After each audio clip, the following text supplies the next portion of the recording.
I'm Dr. Risa Houston. I'm Dr. Candace Jordan. And we are veterinary consultants for Assistance Animals Consulting. Today we're actually joined with Dr. Janine Irvin Smith and Dr. Dana D'Ostra. Collectively together, we're going to be discussing the veterinarian's role in supporting assistance animals. And Dr. Janine Irvin Smith and I are actually classmates and graduates of Tuskegee University, class of 2007. She is currently practicing in Texas. She's a medical director in Texas. She holds a veterinary license in the state of Alabama, in the state of Tennessee, in the state of Arkansas. Did I miss any? Texas. And Texas. And so Right. thank you for joining us today for this conversation. Absolutely, thanks for having me. Absolutely. And then we have Dr. Dana D'Ostra, and she and I know each other. She too is a 2007 graduate of St. George's, and I tease her all the time. If I went to the school on an island, I wouldn't have graduated. Three-year Caribbean vacation. Yes, absolutely. And she and I know each other. We started practicing together our first year as veterinarians in Phoenix, Arizona. So she and I have a very long relationship as well. So thank you for joining us. Thank you for having me. Absolutely. So let's jump in. Let's get started. So this first question is actually for the both of you. And we're going to start with you, Dr. Janine Irvin Smith. What is the most common assistance animal you've seen in practice? Well, the therapy pets, which I see most often, are those animals that are visiting hospitals and schools or traveling with their owners. Although most of the therapy pets that I do see are dogs, other species such as like cats and rabbits and guinea pigs and even horses are really good therapy candidates too. These guys are just as lovable and well-trained, and they have a good temperament, and they're people friendly. Plus, one of the things in my opinion is that they have a good work ethic. And so because they require a lot less attention, they're not jumping all over you, but I will say that those guys are great companion partners too. Thank you. And what about you, Dr. D? I agree. I think the most common, or at least predominantly, is, I've got to say, dogs. A lot of people they have varying types of dogs, different breeds. Occasionally I will see a cat or sometimes a pocket pet, like a hamster or something. But for the most part, I say predominantly dogs. All right. Thank you. All right, so Dr. D, you were saying that you see, mainly dogs, but also some cats. My question to you, because I know Dr. Houston and I have a lot of questions about this ourselves, but are there ever any health concerns that you have noted or behavioral concerns that you've noted with the different pets that you see?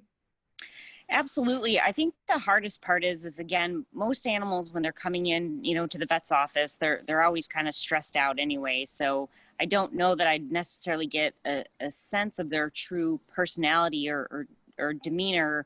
But at the same time, I think some of the behaviors that they display are concerning, because again, then you're putting them in a situation where they're out, probably removed from their home environment, serving as a support animal or something.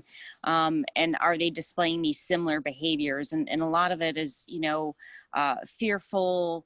They may tend to do movements or act out. And again, I don't know. I think what I see in the vet's office is a pretty good litmus test for how the animal is out there generally. Yeah. Well, the biggest question though, because this is a big one, do you ever bring it up to the owner? That's a tough one, because one, I think there's such a sensitivity issue around this type of scenario. And then two, sometimes I have, especially if the pet is young, I generally try to ask them, hey, listen, what is this service that this pet is going to be providing for you? Question wise, though, I don't know that I have the legality to ask them that, because I think that's, again, kind of falls under some other area of jurisdiction. Maybe that's something from their physician, but I'll oftentimes at least try to find out, what their intention is with the pet. And when they just say, well, he's my service animal, I may have, seizure, something, then again, it's tough to kind of get into that, especially and oftentimes the challenging part is the amount of time that you have an appointment or something like that. I definitely think it's very important to differentiate if a pet is coming in that's potentially being evaluated as a service animal. I think adequate time needs to be dedicated for that. No, I agree. I was just curious if you saw noticeably that they've got some aggressive tendencies, if you speak to them directly on that, not the legality of can you or can you not have this service animal, but more if you're seeing out and out health concerns or behavior problems that you as a veterinarian would feel uncomfortable not mentioning. Absolutely. I absolutely feel 100% uncomfortable, because again, I think there's such a sensitivity issue behind it, and people are immediately defensive and listen, this dog is not like this, or this cat is not like this at home, and this is my comfort. It's almost like insulting somebody's parent or significant other that's sitting next to them, saying, hey, their behavior is not tolerable. So it to me, it's an uncomfortable conversation. And I definitely think if there is some guidance out there, or some things that we can do to help maybe make practitioners feel more comfortable about addressing some of these, because the truth of the matter is probably 90% of the animals I see come in that aren't actual service animals, trained by for blind or something like that. I'd say 90% of them do have some type of tendency to maybe not be an effective service animal. Thanks, guys. One of the things that Dr. D expressed was sometimes navigating the legalities as a veterinary professional on what you can say and what you can't say, particularly when it comes to the handler's medical diagnosis, right? We're always like, oh, do I say this or do I not? And so that's a very great point and perspective that a situation that we've all been in at some point in time. And so Dr. Irvin Smith, this leads me to a question for you. Have you ever had conversations with the prescriber of the emotional support animal or the service animal? For example, personally speaking, how I got into developing this organization, my father was prescribed a service animal or a support animal. And he essentially came and took my dog, Roxy, and started traveling the United States with her. And that is going to hotels, going into restaurants. Dr. Irvin Smith is laughing because, we were very, very close. And so she would see my parents traveling with my dog, or should I say his dog at this point in time. And there was never, ever a conversation with me, the veterinarian. I was Roxy's veterinarian. I was my father's veterinarian. And there was never a conversation about her behavioral health. Was she current on vaccines, particularly with the concern of diseases that animals can transmit to people, and now in the age of COVID, people transmitting to animals. So tell me your thoughts about that, Dr. Irvin Smith. Yeah, absolutely. And I think when I speak with the prescriber and we talk about, what's the proper route of getting clients to understand what that looks like for their pet to become a supporting animal. Education is an important part of my job. So when I'm asked to speak to a client's physician regarding the benefits of pet-assisted therapy, and if I believe that their pet is a good candidate, it's important to clarify that therapy pets and service animals aren't the same thing. But Right. if we can't feel comfortable telling them, you know, kind of how we feel about the behavior, how comfortable are you signing forms for them to, you know, have access to other areas, like, you know, for instance, a plane or really anywhere, when we don't even feel comfortable enough to tell the owner in person? So can you tell me a little bit about how you feel? Well, I think I might just preface it with, I'm just going to walk you through my typical scenario for my typical workday in general practice. You know, you walk in, you've got this schedule, the next appointment's here. Oh, here's a form that this airline needs you to sign that says, you know, Jax is emotional support animal, and that he's current on his rabies, and he's this and he's that. And then, you know, you go in, you do your exam, you evaluate them, and then yes, you're getting a sense of the temperament. Again, I don't know, and it's unfortunate that I have to think like, but because we live in such a litigious society, I don't know that when I am signing this form, you know, am I just signing to say he appears to be in good health and he's vaccinated against rabies? And, you know, but I don't know if Jax is going to turn around and bite somebody. I mean, I have no idea. So, and again, I guess the thing is to me, I need to differentiate and say the majority of the animals that I'm evaluating on a regular basis, and this has been such a huge trend over the last, I'm going to say 5-6 years, are really not any type of therapy animal. They're not going into the hospitals. They're not going into the nursing homes. I mean, I might have maybe one a year that I'm actually seeing that has legitimate behavioral training certification, has worked with an organization. The majority of the animals I'm filling out paperwork for are they need a flight to someplace, and they want to bring their pet because their pet brings them comfort. And trust me, I'm all about comforting. I've flown my own pets and I love their comfort and therapy too, but at the same time, I also know their temperament. I know that I'm able to handle them and restrain them. But the majority of the animals, again, that I see, even when I do say a little something like, okay, this is, you're going to try to register him as an emotional support or her as an emotional support animal, you know, it seems to me that your pet seems very timid or shy or fearful. And again, those fearful responses, I mean, I understand they're in a stressful situation in the vet's office. I'm doing stuff to them they don't like. I'm poking them with needles or sticking cones in their ears, and I get that. But at the same time, you know, you don't know what you're going to face out in society. And, you know, some little kid on an airplane may just, oh, you know, puppy, and just grab the tail or the ear, and then potentially have a response. So, but yeah, I mean, I hate to say it in our profession, and again, maybe I sound like a bad doctor for saying this, but a lot of it is client service and a lot of it is client satisfaction. And again, that immediate response that you have with a client, you know, and in the age of social media, you know, if you say something insulting about their pet or whatever, you know, it could be very detrimental for you.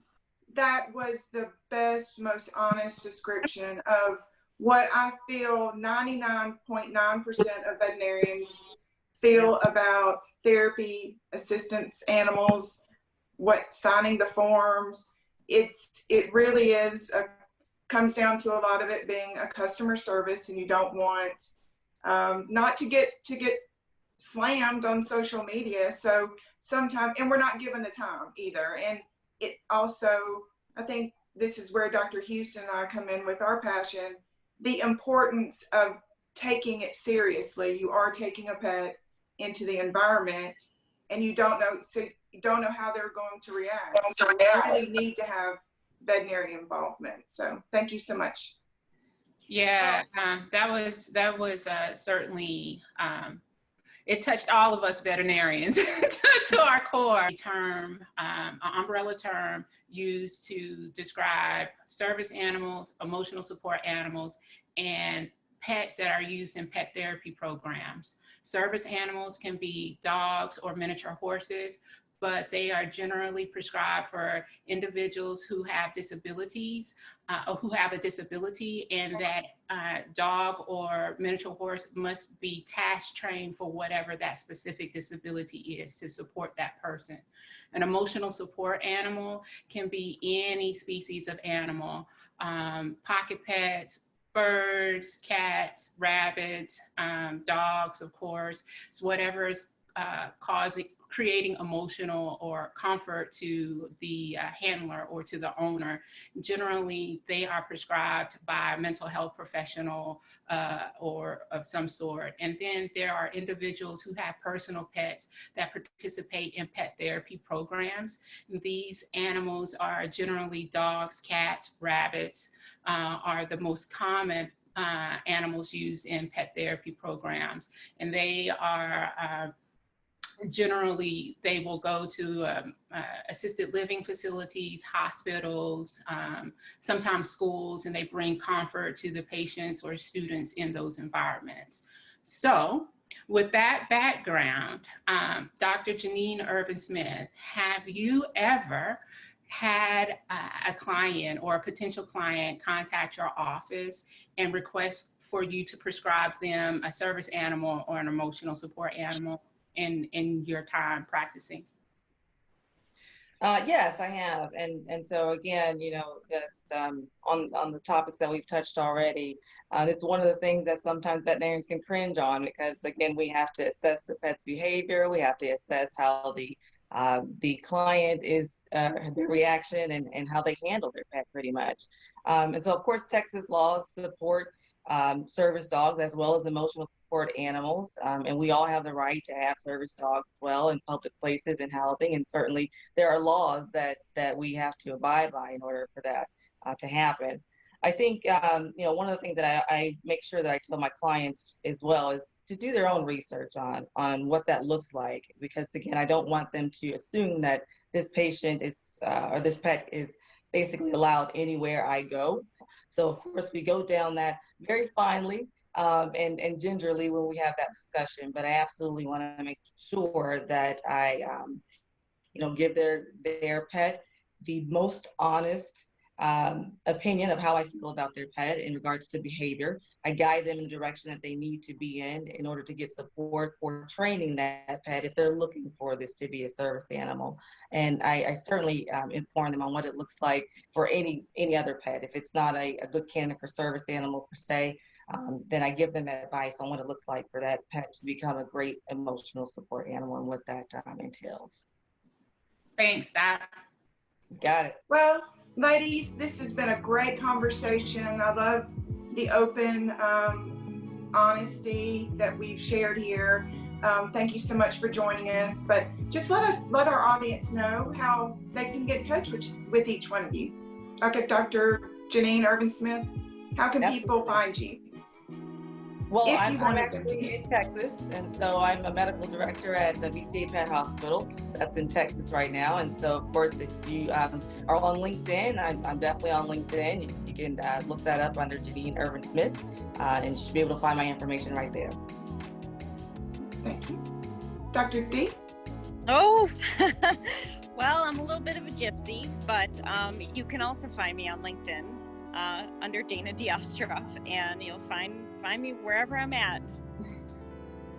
Well, again, I want to thank you guys so much. And speaking of LinkedIn and social platforms, don't forget to like, share, comment. You can follow us on LinkedIn, Facebook, and Instagram. And certainly you can find Dr. Houston and myself at Assistance Animals Consulting. So again, thank you so much, ladies.